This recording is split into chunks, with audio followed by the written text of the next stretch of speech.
சாய் பக்தர்களுக்கு என் அன்பு வணக்கங்கள். ஓம் சாய்ராம். என் அன்பு குழந்தை, இன்று இரவு ஒரு காரியம் உன் இல்லத்தில் நடக்கப் போகிறது.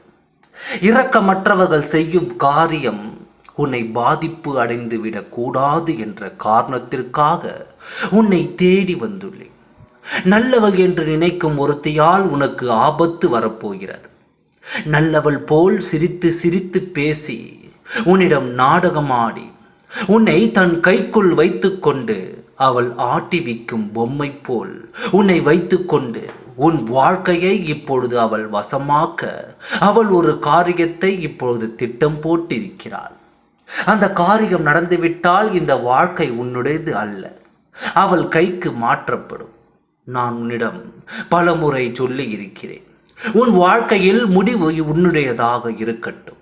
பிறரிடம் எதை கேட்டும் எந்த முடிவும் எடுத்து விடாதே என்று. ஆனால் நீயோ அதை கேட்டு திருந்தாமல் இன்னும் உன் வாழ்க்கையின் முடிவுகளை பலரிடம் கொடுத்து அவர்கள் சொல்லும் வாக்கை கேட்டு உன் வாழ்க்கையை நடத்தி வருகிறாய். அது இன்று மட்டுமல்ல, என்றும் நல்லதாக உனக்கு அமைந்து விடாது. ஏனென்றால் உன்னை சுற்றி உள்ளவர்கள் சூழ்ச்சியானவர்கள். எந்த விதத்தில் உன்னையும் உன் வாழ்க்கையையும் கெடுக்கலாம் என்று சூழ்ச்சி வலையை பின்னிக்கொண்டு வலையை வீசிக்கொண்டு காத்திருக்கிறார்கள். எப்பொழுது நீ அதில் மாட்டிக்கொள்வாய் என்று நீயும் சுலபமாக போய் மாட்டிவிடாதே. வாழ்க்கையை இழந்துவிட்டால் மீண்டும் அதை பெற முடியாது.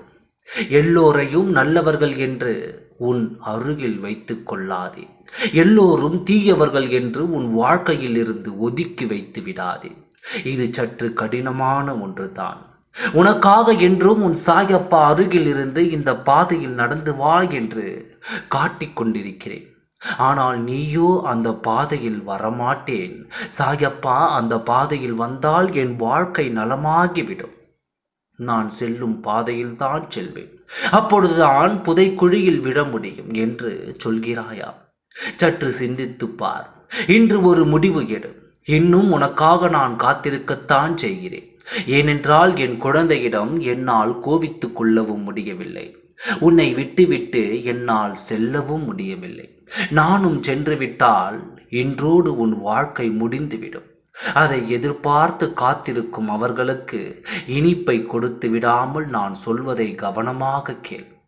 மிக பெரிய ஒரு இழப்பை உனக்கு கொடுத்து உன் வாழ்க்கையை இழக்க வைத்து உன் வாழ்க்கையை அவள் வசமாக்க காத்திருக்கும் இவளை அடையாளம் கண்டுவிட்டு புறம் தள்ளிவிடு.